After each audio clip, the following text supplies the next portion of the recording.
है समय बड़ा तूफान प्रबल, है समय बड़ा तूफान प्रबल, पर्वत चुप जाया करते हैं, अक्सर दुनिया में लोग चुप कर खाया करते हैं।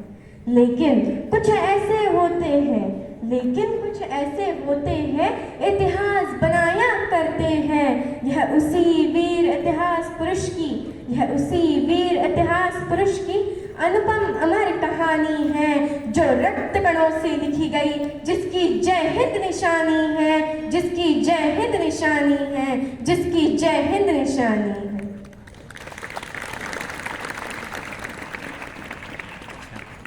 वरिष्ठ है, विशिष्ट है, विकास पुंजनिष्ठ है, समग्र सृष्टि पृष्ठ के जगत गुरु वैशिष्ट है। ऐसे हमारे माननीय अध्यक्ष महोदय श्री बैठे मैम, सभी मंचस्थ महानुभाव, हमारे श्री समर्थ पब्लिक स्कूल के एक सितारे और स्कूल का यशस्वी नेतृत्व संभालने वाले आदरणीय प्राचार्य महोदय, आदरणीय उप प्राचार्य महोदय एवं यहाँ पर उपस्थित सभी छात्रगण, मैं स्नेहा विष्णु वैराले कक्षा 7वीं स्कॉलर से आज के गणतंत्र दिन पर कुछ विचार अभिव्यक्ति हेतु आप सभी के समक्ष उपस्थित हो। उत्तरम यत् समुद्रस्य हिमाद्रिश्चैव दक्षिणं वर्षं तत् भारतं नाम भारती यत्र सन्तति। अर्थात समुद्र के उत्तर में और हिमालय के दक्षिण में जो देश है उसे भारत कहते हैं तथा उसके नागरिकों को भारतीय कहते हैं। हमारा भारत, जिसकी परिकल्पना उस वटवृक्ष के समान है, जिसकी जड़ें हमारी पुरातन संस्कृति हो, जिसका तना हमारे लोकतांत्रिक मूल्य हो, जिसकी शाखाएं हो सबका साथ, सबका विकास, सबका विश्वास, युवा कौशल्य जिसकी पत्तियां हो, जिसे सींचे हम अपने परिश्रम से और फल स्वरूप मिले हमें विकसित विश्व गुरु भारत। क्योंकि युवाओं की कोई एक स्पष्ट परिभाषा नहीं, अभी तो वो परिदृश्य अवश्य है।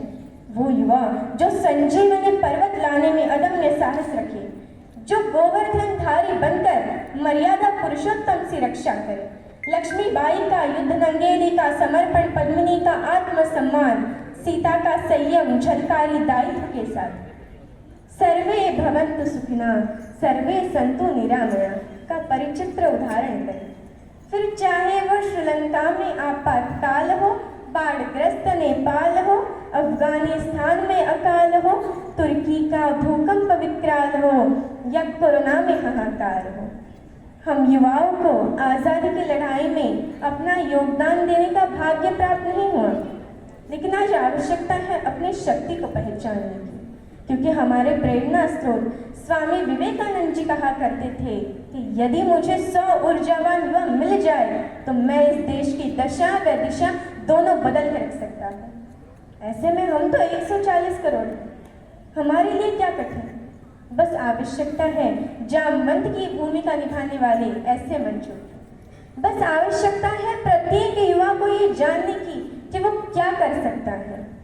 जिस भी युवा को आध्यात्म में रुचि हो वो धर्म का प्रचार करे, शास्त्रों से परिपक्व युवा सरोजनी नायडू बनकर भारतीय संस्कृति को विदेशों में परिचित करे, तकनीक जानने वाला युवा अब्दुल कलाम बने, IIT NIT से पढ़ने वाला छात्र नासा के लिए नहीं अपितु इसरो के लिए काम करे। हम क्रिकेट, हॉकी, फुटबॉल, कबड्डी खेले तो भारत के लिए खेले। यदि कोई हेमा दास दौड़कर नारी सशक्तिकरण का उदाहरण देती हुई स्वर्ण जीते तो वो भारत के लिए जीते। हमारी गांव के युवा आगे आए और देश हित में नीरज चोपड़ा की तरह भाला फेंके। रचनाएं ऐसे रची जाए,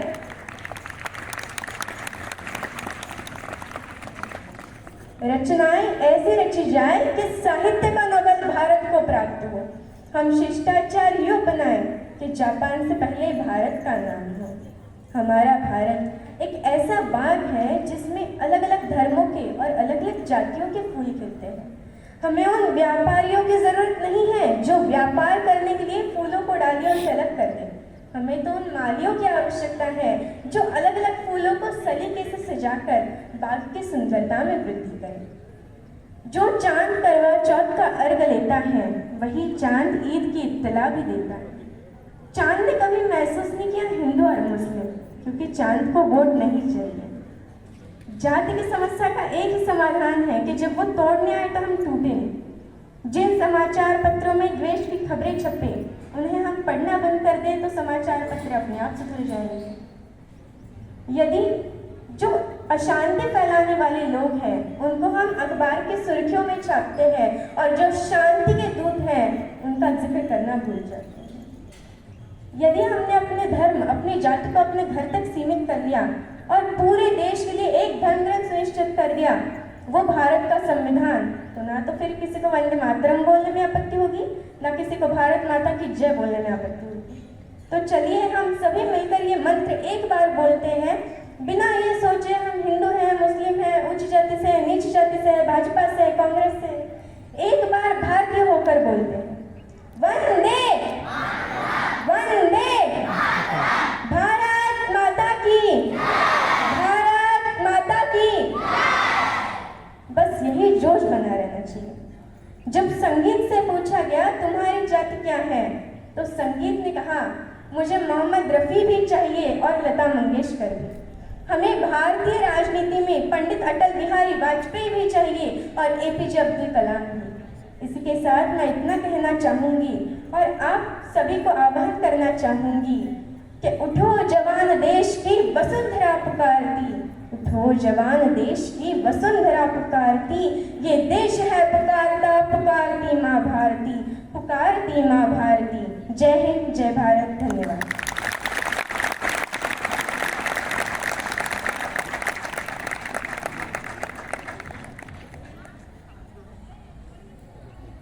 Put your hands together once again for Sneha Vairale.